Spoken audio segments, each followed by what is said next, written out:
Avec nous en duplex, en visioconférence, Frédéric Espinoz, qui est directeur sportif de Formula E, le premier championnat de monoplace électrique. Bienvenue, merci d'avoir accepté notre invitation. On est toujours avec Adrien Tambay, évidemment. Votre championnat, est-ce qu'on peut dire qu'il est arrivé à maturité aujourd'hui ? Bonjour à tous, merci pour l'invitation. Je ne pense pas que le championnat soit encore arrivé à maturité parce qu'on est encore très jeune. Si on regarde dans l'histoire du sport automobile, on vient de finir que notre 8e saison. Donc forcément, c'est encore un signe de début en quelque sorte si on compare à la Formule 1 qui a plus de 60 ans d'existence, 70 ans même il me semble. Donc ça reste un championnat encore très jeune qui a beaucoup de choses à prouver. Mais d'un autre côté, ce qui a été fait en 8 ans, en 8 saisons, c'est assez incroyable. Le niveau où on est arrivé, avec les constructeurs qui sont impliqués, avec les villes qu'on a su convaincre, et surtout avec la crédibilité, je pense qu'on a gagné durant ces 8 saisons. Alors effectivement, la 9e saison démarre en janvier, on y reviendra. C'est pour présenter un peu le championnat, c'est combien de courses, combien d'écuries, il y a quelques grandes marques, c'est ça ? C'est ça, tout à fait. On a la saison dernière, la saison à venir, on a 11 écuries. Donc ça fait 22 pilotes. On a des constructeurs. Alors on change un peu. On avait un peu plus. Enfin, on a changé d'air. On était sur la 2e génération de voitures. On va passer sur la 3e génération de voitures, où on va avoir 6 constructeurs et les constructeurs peuvent avoir 2 équipes. Donc ça fait un plateau de 11 équipes et on va être sur à peu près 16 courses tout à travers le monde. On a validé le calendrier. On va commencer au Mexique et on va aller en Inde. On va aller en Afrique du Sud, on va aller en Europe bien sûr, à Monaco, à Berlin, à Londres, et voilà, donc un calendrier complet qui est un vrai calendrier de championnat du monde puisqu'on a le label championnat du monde depuis 3 saisons maintenant. Alors on se demande dans cette partie du débat si cette Formula E ou Formula I est le futur de la course automobile, évidemment. Alors là, c'est vraiment le retour de pilotes, parce que vous avez testé ces Formule E, c'est ça, pour le développement. C'est quoi les sensations par rapport à peut-être une voiture thermique déjà de course, et puis par rapport à ce que vous conduisez pour le championnat que vous venez de remporter? Alors ce que j'aime toujours dire, c'est qu'en tant que pilote, que ça soit du thermique ou de l'électrique, l'objectif c'est toujours le même, c'est d'aller le plus vite possible. Oui. Partant de ce postulat-là, ça reste des voitures incroyables et des voitures de course. Donc voilà, pour ce qui concerne la FE, on est au ras du sol, c'est une vraie formule. Donc c'est pas encore les niveaux de performance de la Formule 1, forcément, mais en termes de pilotage, c'est un vrai challenge. Ils vont sur des circuits en ville, donc au ras des murs. Le plateau est composé que de pilotes émanant de catégories, même de la Formule 1. Donc forcément, un championnat très très solide. Et pour les voitures, c'est intéressant pour un pilote de rouler là-dedans. La comparer à le TCR. Est-ce que vous... Alors allez-y sur le TCR. Ouais. C'est en fait la même chose, mais avec des caractéristiques de voitures qui sont bien différentes, c'est-à-dire beaucoup plus de poids, donc forcément plus d'inertie, des distances de freinage plus importantes. On a plus de puissance que la Formule E, mais parce qu'on est, nous, sur des distances de course bien plus raccourcies. Ouais. Eux sont plus dans la gestion de l'énergie. C'est pas le même créneau tout à fait. Et après, d'un point de vue du pilotage, encore une fois, c'est toujours la même histoire. On essaie d'aller le plus vite possible. Et de doubler l'autre. Ouais. Mais quand on conduit une voiture de course électrique, alors peut-être on va essayer de rester sur la Formule E, est-ce que c'est un pilotage différent ? Le pilotage en lui-même, disons qu'il n'est pas plus différent qu'entre deux voitures thermiques de caractéristiques différentes, entre un moteur par exemple atmosphérique et un moteur turbo. Vous voyez, on a été habitué à changer de catégorie dans notre carrière, et donc quand on change d'un moteur à un autre, thermique, c'est la même chose que quand on change d'un moteur thermique à un moteur électrique au final. La seule vraie différence, c'est l'environnement sonore. Au début, c'est un peu déroutant parce que forcément, il n'y a pas le même bruit. Alors il y a un bruit, c'est ça qui est important de dire, c'est que le moteur électrique fait un bruit et on entend beaucoup plus de bruit environnant, des bruits de carrosserie qui touchent le sol, des bruits de pneus qu'on n'entendait pas avant. Et après, je vais vous dire, honnêtement, au bout de 5 tours, on s'y fait et on est carrément, on est tellement focalisé sur une chose qu'on l'oublie assez vite et on prend autant de plaisir dans cet environnement sonore, voire voire plus de plaisir qu'en thermique. Frédéric Espinos, les courses de Formula E, elles se déroulent principalement dans des circuits urbains. Pourquoi ce choix ? Alors c'est un choix stratégique qui a été fait dès le début parce que tout simplement la ville, le cœur des villes, c'est le terrain de jeu des véhicules électriques. Donc il y avait 2 raisons à ça. La première, c'était d'aller, comme je vous dis, dans le cœur de marché des véhicules électriques, qui est au cœur des villes, et deuxièmement, d'aller conquérir un public nouveau. Donc c'est aller au cœur des villes, donc on va toucher le public, c'est différent que si on va par exemple à Silverstone ou à Manicourt, où c'est là le public qui doit venir à nous. Là c'est vraiment nous qui allons au public. Et également pour réagir aussi un peu sur ce que vient de dire Adrien, et je pense que c'est un peu un parallèle qu'on peut faire entre la Formule E et l'ITCR, c'est que ce sont des nouvelles disciplines dans le sport automobile qui sont crédibles du point de vue sportif, technique, etc. et qui ont su un peu révolutionner le format sportif. On arrive à faire des choses différentes et à faire des choses qui sont peut-être un peu, on va dire, plus liées à un public plus jeune et un public qui vient des jeux vidéo.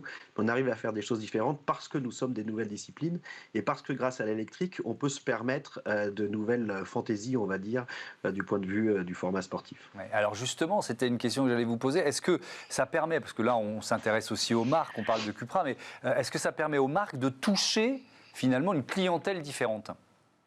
Oui, tout à fait. C'était une discussion qu'on a eue avec plusieurs constructeurs, et notamment des constructeurs qui pouvaient être aussi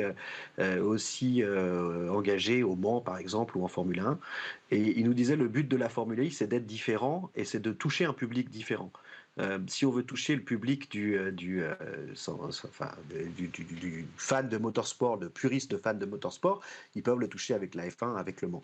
Avec la Formule E, justement, on va proposer quelque chose de différent, à s'adresser à un public différent, parce qu'aussi, à la base, le potentiel acheteur de véhicules électriques est aussi quelqu'un de potentiellement différent. Donc voilà, c'est un tout, et c'est proposer quelque chose de nouveau, quelque chose, comme je vous l'ai dit, où il a fallu prouver qu'on était crédible, et c'est ce qui a été fait.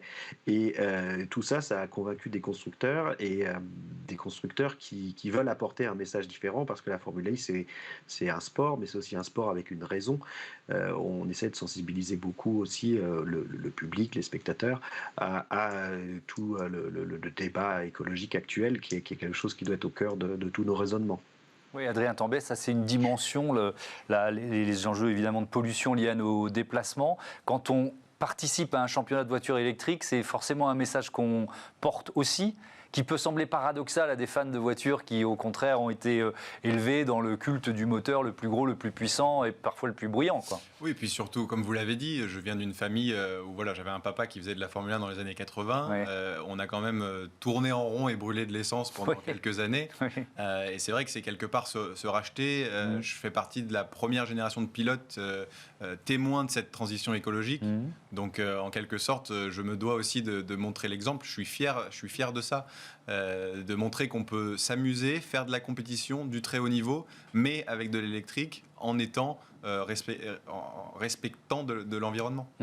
Ça veut dire que, et là on va commencer à répondre à la question générale de cette partie, pour vous, de toute façon, la course automobile, enfin moi j'étais au Mondial de l'Auto pour Bismart en début de semaine, tous les constructeurs proposent quasiment que des modèles électriques, toutes les nouveautés sont des modèles électriques. Donc ça veut dire que la course auto, elle sera 100% électrique aussi ? Alors ça, c'est une question, à mon sens, un peu plus touchy.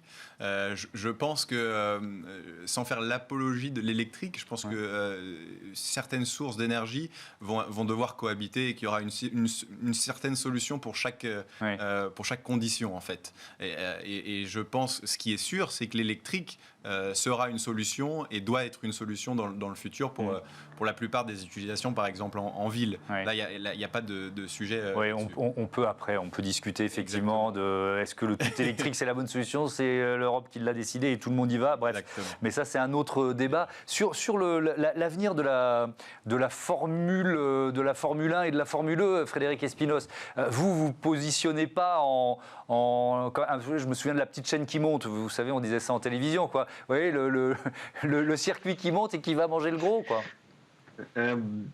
Alors déjà, il faut recontextualiser. C'est vrai que quand on a commencé la Formule E, les véhicules électriques, il n'y en avait pas nulle part. Je me souviens quand on faisait les premières courses, il fallait qu'on trouve absolument des véhicules électriques pour être les official cars autour, et c'était vraiment une galère. Aujourd'hui, des véhicules électriques, il y en a partout.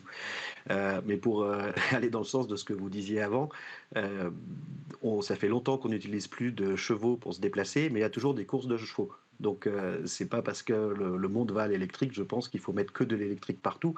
Le sport automobile, c'est aussi un spectacle, faire rêver, et on peut faire rêver avec autre chose que l'électrique. Donc, je suis pas un ayatollah de l'électrique qui dit qu'il faut que de l'électrique. Je suis avant tout un fan de sport automobile. Ensuite, pour revenir à votre question, qu'est-ce que c'est l'avenir? Alors, forcément, la Formule I monte en puissance. Il y a encore beaucoup de travail, notamment sur le point de vue médiatique, sur le point de vue retombé à faire, et c'est ce qui est en train d'être fait. Donc on est loin de la Formule 1. Aujourd'hui, la Formule 1 est très forte, et je crois qu'on a besoin d'une Formule 1 forte, parce que globalement, quand la Formule 1 est forte, c'est tout le sport automobile qui en tire bénéfice. Donc aujourd'hui, on a le besoin d'une Formule 1 forte. Et j'avais bien aimé une phrase de Toto Wolff, donc, qui est le patron de Mercedes, qui avait dit que la Formule I ne deviendra jamais la F1, mais peut-être que la F1 peut devenir la Formule I. Donc voilà, ça c'est la phase à réfléchir. Alors je reste avec vous, Frédéric Espinoz, puisque la nouvelle saison, là, ça redémarre en janvier, je l'ai dit tout à l'heure, au Mexique. Ça se passe à Mexico City, forcément, dans la capitale? Et oui, tout à fait. On débute au Mexique. C'est la première fois qu'on débutera au Mexique sur une partie du circuit de Formule 1. C'est un endroit un peu spécial puisqu'on court autour de ce qu'on appelle le fort au sol.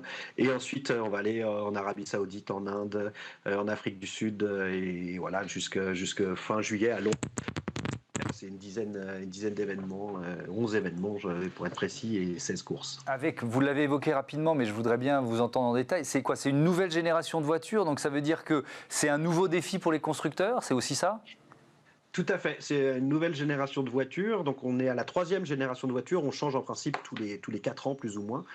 Donc, c'est une voiture qui va être plus rapide, plus faite pour les courses en ville. Une voiture un peu plus petite, plus compacte. Mais surtout une voiture avec une nouvelle batterie. Et les constructeurs vont devoir travailler sur des nouveaux propulseurs électriques qui vont permettre d'aller plus vite, de gagner en performance. Et justement, c'est une voiture qui va être aussi un peu révolutionnaire, puisqu'avec un moteur à l'avant, et ce moteur à l'avant permettra de régénérer de l'énergie. Donc vous savez, tout ce qui est, dès qu'on est au freinage, etc., on recrée de l'énergie pour retourner dans la batterie, ce qui a permis de mettre une batterie beaucoup plus petite, et donc d'avoir une voiture beaucoup plus légère et beaucoup plus performante. Et ben voilà, on boucle la boucle, hein, comme dans un circuit, puisqu'on revient à la thématique de l'innovation et des applications des innovations de la course automobile dans nos voitures de consommateurs et de conducteurs de base. Merci à tous les deux d'avoir participé à cette émission. À bientôt sur Bismart. Je voudrais vous remercier, vous, de votre fidélité d'abord, et puis ensuite Caroline Ricross qui produit et programme cette émission, Alexandre Larochelle au son, Alice Pitavi à la réalisation. Salut à tous.